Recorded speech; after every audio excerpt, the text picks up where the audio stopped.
નમસ્કાર વિદ્યાર્થી મિત્રો, વર્લ્ડિંગ બોક્સ માય ક્લાસની અંદર આપનું સ્વાગત છે। મારું નામ કુલદીપસિંહ ચૌહાણ છે અને આપણે ગુજરાતનો સાંસ્કૃતિક વારસો આ ટોપિક જે છે તેના વિશે ચર્ચા કરવાની છે। હવે આ ટોપિક અથવા આ વિષયની જો આપણે વાત કરીએ તો આની અંદર અનેક મહત્ત્વના પેટા ટોપિક એટલે કે અનેક નાના નાના ટોપિક જે છે તે આ વિષય સાથે જોડાયેલા છે। હવે એમાંના જ એક ટોપિકની આપણે વાત કરીએ તો એમાંનો એક ટોપિક છે ગુજરાતના સ્થાપત્ય। હવે આ ટોપિકની જો વાત કરીએ તો આ જ ટોપિક સાંસ્કૃતિક વારસામાંથી આપણને સ્થાપત્યના અનેક પ્રશ્ન પરીક્ષાની અંદર પૂછાતા હોય છે। આ પ્રશ્નો જે છે તે આપણને સીધે ઘણી વખત જો એકદમ આસાનીથી આપણને આવડી જાય તો આપણને સીધા કહી શકાય ને કે રોકડા જ માર્ક્સ આપે એવા હોય છે। તો આ ટોપિકને જો આપણે વ્યવસ્થિત સમજીએ, એના દરેક પાસા એટલે કે ગુજરાતના જે બધા સ્થાપત્ય જે છે તેને સ્થાપત્યની દ્રષ્ટિએ જો આપણે તેને મૂલવણી કરી લઈએ તો આપણને દરેક પ્રકારનું કોઈ પણ પ્રકારનો ક્વેશ્ચન પૂછાય તો આપણને તરત જ આવડી જાય। તો આપણે ટોપિકને કઈ રીતે ભણવો જોઈએ, કઈ રીતે સમજવો જોઈએ, તેના માત્ર એક અહીંયા ડેમો લેક્ચરની ચર્ચા કરવાની છે। જો આપણે ગુજરાતના સ્થાપત્યની વાત કરીએ ને તો આપણે સૌપ્રથમ તો ગુજરાતનું સ્થાપત્ય જે છે તે સિંધુ ખીણની સ્થાપત્ય કલાથી જ શરૂઆત થાય છે। એટલે આપણે જ્યારે સ્થાપત્ય ભણીએ છીએ અથવા વાંચીએ છીએ તો આપણો સૌથી પહેલો ટોપિક આવે તે સિંધુ ખીણથી જ શરૂ થવો જોઈએ। હવે અહીંયા આપણે જો ગુજરાતના સિંધુ ખીણના સ્થાપત્યની વાત કરીએ તો આની અંદર દરેક પ્રકારના સ્થાપત્ય એટલે કે સૌપ્રથમ તો ગુજરાતમાં સિંધુ ખીણ સાથે જોડાયેલા બધા જ મહત્વના સ્થળ, ઉદાહરણ તરીકે લોથલ, ધોળાવીરા, સુરકોટડા, રંગપુર વગેરે જેવા અનેક સ્થળ જે છે તે બધા ક્યાં આવ્યા છે, તેના શોધકર્તા કોણ છે અને આ સ્થળ સાથે જોડેલી મહત્વની માહિતીઓ કઈ છે, આ દરેક બાબત વિશે માહિતી લેવી પડે। હા, આ સાથે સાથે સ્થાપત્ય કલાની દ્રષ્ટિએ અગત્યના દરેક પાસા, જેમ કે આના નગરો કેવા હતા, ઉદાહરણ તરીકે આપણને નગરોની વિશેષતા થોડી ખ્યાલ છે કે એમના રસ્તાઓ જે છે તે કાટખૂણે કાપતા હતા।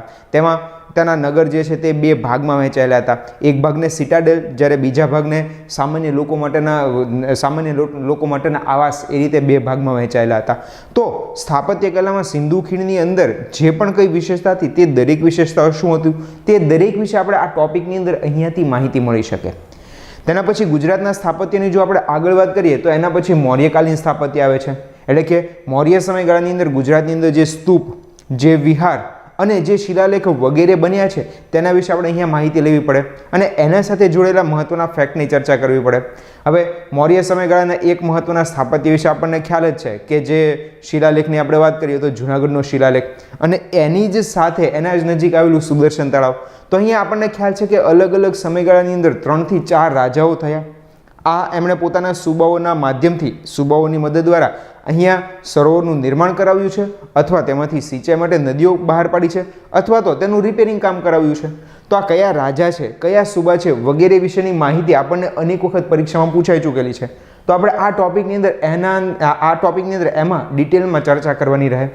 તેના પછી મૈત્રક અને અનુમૈત્રક કાળ આવે તો આ સમયગાળાની અંદર ગુજરાતની અંદર મંદિરો બંધાવવા શરૂ થયા, જેમાં ગુજરાતનું સૌથી પ્રાચીન મંદિર એટલે કે ગોપનું મંદિર જે પહેલી વર્તુ નદીના કિનારે આવેલું છે, એ સિવાય કદવારનું મંદિર વગેરે જેવા બીજા અનેક મંદિરો વિશે આપણે તેની માહિતી લેવાની છે।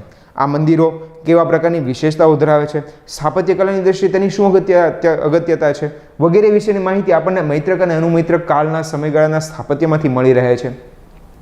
તેના પછી આપણે આગળ વધીએ તો ગુજરાતના સ્થાપત્યનો સુવર્ણકાળ એટલે કે સોલંકી કાળના સ્થાપત્ય આવે છે। હવે આ સમયગાળાના સ્થાપત્યની જો વાત કરીએ તો આની અંદર આપણે અનેક કિલ્લાઓ, વાવ વગેરે જેવા અનેક મહત્વના સ્થાપત્યો જે છે તેના વિશે વાત કરવાની છે। હવે આનો જો માત્ર ઉદાહરણ લઈએ તો અહીંયા આપણને મોઢેરાનું સૂર્ય મંદિર જે છે તેનું ઉદાહરણ મળી શકે। રાણીની વાવ અથવા તો રાણકી વાવ તરીકે ઓળખે છે એ પણ સ્થાપત્ય આ જ સમયગાળામાં બન્યું છે। આ સિવાય આબુના દેલવાડા જે છે તેમાંનું વિમળ વસઈ પણ આ જ સમયગાળામાં બન્યું છે। તો આ બધા સમયગાળામાં બનેલા સ્થાપત્ય કયા હતા, તેમની વિશેષતા શું હતી, તેના વાસ્તુશાસ્ત્ર કોણ હતા અથવા તો તેના જે બનાવના જે સ્થપતિ હતા તે કોણ હતા વગેરે વિશેના અનેક પ્રશ્નો આપણને આ ટોપિકમાંથી પરીક્ષામાં વારંવાર પૂછાય છે। તો આ ટોપિકને પણ આપણે ડિટેલમાં અભ્યાસ કરવો પડે। તેના પછી જો આગળ વધીએ તો વાઘેલા કાળના સ્થાપત્ય આવે। હવે આ સમયગાળાના સ્થાપત્યની જો એકમાત્ર વિશેષતા કરીએ તો આપણે કહી શકાય કે આ સમયગાળામાં અનેક નગરો તો બન્યા, પણ આ સમયગાળો એટલે કે વસ્તુપાળ ને તેજપાળનો સમયગાળો, એ બંને ભાઈઓએ ભેગા મળીને ગુજરાતની અંદર અનેક સ્થાપત્ય બનાવ્યા। તો વાઘેલા કાળના સ્થાપત્યની અંદર વાઘેલા વંશના રાજાઓના સ્થાપત્ય વત્તા એ સિવાય વસ્તુપાળ અને તેજપાળ દ્વારા જે બનાવવામાં આવેલા સ્થાપત્ય જે છે તેના વિશે આપણે ચર્ચા કરવાની રહે।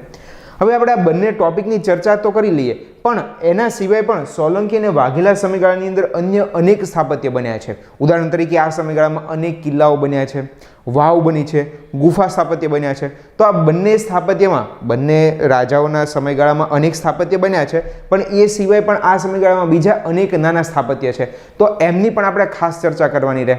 હા, અહીંયા આ સ્થાપત્યની અંદર આપણે બીજો પણ ગુજરાત સાથે જોડાયેલો એક અગત્યનો ટોપિક જે છે તેની પણ ચર્ચા કરી શકાય, કારણ કે ગુજરાતની અંદર આવેલી જે વર્લ્ડ હેરિટેજ સાઇટ જે છે, આપણને ખ્યાલ છે કે ગુજરાતની અંદર વર્લ્ડ હેરિટેજની 3 સાઇટ આવેલી છે. તો એમાંની 2 સાઇટ જે છે તેના વિશે આપણે અહીંયા ચર્ચા કરવાની રહે. એના પછી અમદાવાદ શહેર જે છે ત્રીજી વર્લ્ડ હેરિટેજ સાઇટ, તેમાંનું મોટાભાગનું સ્થાપત્ય મુસ્લિમ સમયગાળાની અંદર થયું, પણ તેને પણ આપણે આ જ સ્થાપત્ય સાથે આ જ ટોપિકની અંદર લઈ લઈએ તો આપણું ભણવું સરળ થઈ જાય અને ગુજરાતની જે 3 વર્લ્ડ હેરિટેજ સાઇટ છે એને આપણે ખાસ સમજી અને તેની સાથે જોડેલા અગત્યના મુદ્દા યાદ પણ રાખી શકાય. આગળ એના પછી વાત કરીએ તો ગુજરાતની અંદર મુસ્લિમ સમયગાળાના સ્થાપત્ય, તો એની અંદર અલાઉદ્દીન ખિલજી અને તેના પછી જે ગુજરાતની સલ્તનત હતી તે સમયગાળાના સ્થાપત્ય વિશે આપણે ચર્ચા કરવાની રહે, અને એમાં અહેમદ શાહથી લઈ અને મુઝફ્ફર ત્રીજા સુધીના દરેક સ્થાપત્યને આપણે ભણવા પડે. આગળ મુગલકાલીન સ્થાપત્ય આવે છે. તો એના અંદર મુગલ રાજા અકબરે જ્યારે ગુજરાતને જીત્યું અને એના પછી અકબરના જે વારસદારો હતા તેમણે ગુજરાતની અંદર જે સ્થાપત્યનો વિકાસ કર્યો તેનો અભ્યાસ કરવાનો રહે. આગળ આધુનિક સમયગાળાની જો સ્થાપત્યની વાત કરીએ તો એને આપણે 2 ભાગમાં વહેંચી શકાય. એક મરાઠા સમયગાળાનું સ્થાપત્ય અને બીજું આધુનિક અથવા તો બ્રિટિશ સમયગાળાનું સ્થાપત્ય. તો આધુનિક સમયગાળાનું જો આ બંને પાસાને આવરી લઈએ તો એનો સંપૂર્ણ અભ્યાસ આપણે કરી શકાય.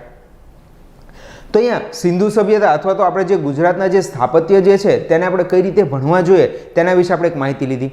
હા, અહીંયા પણ સ્થાપત્યનો ટોપિક આખો પૂરો નથી થતો.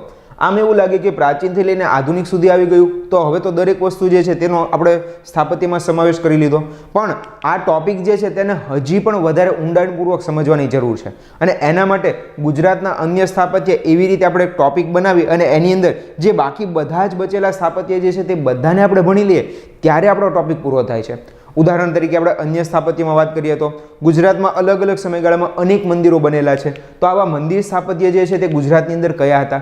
જેમ કે દ્વારકાનું મંદિર, જેમ કે બીજા અન્ય અનેક મંદિરો ગુજરાતની અંદર બન્યા છે. તો સ્થાપત્યની દ્રષ્ટિએ આવા મંદિરોનું શું મહત્વ છે એ પણ આપણે જાણવું જોઈએ. કયા રાજાએ તેને બનાવ્યા છે, અથવા તો એમાં કોઈ જોગ્રાફિકલ મહત્વની બાબત હોય, જેમ કે કોઈ નદીના કિનારે આવેલું છે અથવા કોઈ પર્વતમાળાની અંદર આવેલું છે, તો એની પણ માહિતી લેવી જરૂરી છે. તો એ મંદિર સ્થાપત્યનો ટોપિક પણ આપણે એટલો ડિટેલમાં અભ્યાસ કરવો જોઈએ. તેના પછી ગુજરાતમાં આધુનિક સમયગાળાની અંદર અનેક મહેલ અને કિલ્લાઓ બનેલા છે. તો આવા મહેલ અને કિલ્લાઓ કયા છે, કયા રાજાએ તેને બનાવેલા છે, તેના કોઈ અગત્યના સ્થાપત્ય હોય તો તે અગત્યના સ્થાપત્યનું નામ શું છે, વગેરે જેવી માહિતી પણ આપણે લેવી જોઈએ. જેમ કે આપણને ખ્યાલ છે કે ગુજરાતની અંદર આવેલો લક્ષ્મી વિલાસ પેલેસ, વિજય વિલાસ પેલેસ, વિજય પેલેસ, અમર પેલેસ, આવા અનેક પેલેસ આવેલા છે. અને પરીક્ષાની અંદર આ પેલેસ વર્તમાનમાં કયા જિલ્લામાં આવેલા છે અથવા શહેરમાં આવેલા છે એવા પ્રશ્ન પૂછાય પણ છે. તો આપણે એનો પણ અભ્યાસ કરવો પડે. તેના પછી ગુજરાતની અંદર આવેલા શક્તિપીઠો, તો આ શક્તિપીઠો કયા છે? તો બહુચરાજી માતાજીનું મંદિર ક્યાં આવેલું છે, પાવાગઢનું મંદિર ક્યાં આવેલું છે, તેના સાથે જોડેલી પૌરાણિક કથાઓ શું છે એની પણ આપણને ખબર હોવી જોઈએ. કારણ કે ઘણી વખત આની સાથે જોડેલા પ્રશ્ન પણ પૂછાય છે. જેમ કે અંબાજીમાં કયા યંત્રની પૂજા થાય છે, આવો પ્રશ્ન આપણને વારંવાર પૂછાય છે. તો આપણે આમ તો એને આપણે કહેવાય છે એ સ્થાપત્યમાં જ તે, પણ એને આપણે કયા ટોપિકમાં સમાવેશ કરવો તે પ્રશ્ન રહે છે. એટલા માટે જ ગુજરાતના અન્ય સ્થાપત્ય આ રીતના આપણે અલગ અલગ ભાગ પાડી દઈએ તો આપણા દરેકે દરેક સ્થાપત્ય જે છે તે કવર થઈ જશે. આગળ જો આપણે વાત કરીએ તો ગુજરાતની અંદર અનેક ગુફા સ્થાપત્ય પણ થયા છે. જો એનો એક અલગથી ટોપિક બનાવી લેવામાં આવે તો આપણો એક પણ પ્રશ્ન છૂટે નહીં. જેમ કે ગુફાની અંદર આપણે ત્યાં ગુજરાતની અંદર અનેક ગુફાઓ આવેલી છે, જેમ કે ઢાંકની ગુફા, ખંભાલીડાની ગુફા, એભલની ગુફા, કડિયા ડુંગરની ગુફા. તો આનો પ્રશ્ન આપણને વારંવાર પૂછાતો હોય છે કે ઉદાહરણ તરીકે ઢાંકની ગુફા કયા જિલ્લામાં આવેલી છે અથવા એભલની ગુફા કયા ધર્મ સાથે જોડાયેલી છે. તો ગુજરાતની દરેક ગુફાઓ ક્યાં આવેલી છે, કયા ધર્મ સાથે જોડાયેલી છે અને તેની વિશેષતા શું છે એ પણ આપણે ભણવું પડે. તો એનો પણ આપણે આ ટોપિકની અંદર સમાવેશ કરીએ તો આપણો એક પણ પ્રશ્ન છૂટશે નહીં. તેના પછી આપણે આગળ વાત કરીએ તો ગુજરાતની અંદર અનેક મસ્જિદો પણ આવેલી છે. તો આ મસ્જિદો ક્યાં આવેલી છે, ત્યારે સ્થાપત્યની દૃષ્ટિએ તેની શું અગત્યતા છે વગેરે માહિતી પણ આપણે મેળવવી જોઈએ.